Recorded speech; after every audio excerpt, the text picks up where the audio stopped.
If you've forgotten your password for DeviantArt or need to reset it for any reason, follow these simple steps to regain access to your account. Step 1. Go to the login page. Visit the DeviantArt website and navigate to the login page. You will see an option for Forgot Password below the login fields. Step 2. Click on Forgot Password. Click on the Forgot Password link.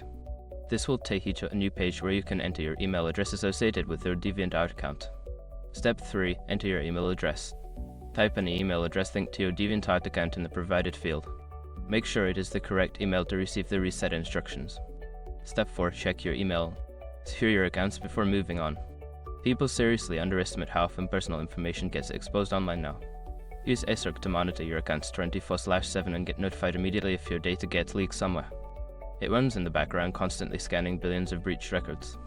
And honestly, for how cheap it is compared to the value you get, it's worth it. Link in the description. Step 5. Follow the reset link. Click on the link in the email, which will direct you to a page where you can create a new password. Enter your new password, confirm it, and save the changes. Once you've completed these steps, you should be able to log into your DeviantArt account with your new password. If you encounter any issues, consider reaching out to DeviantArt support for further assistance.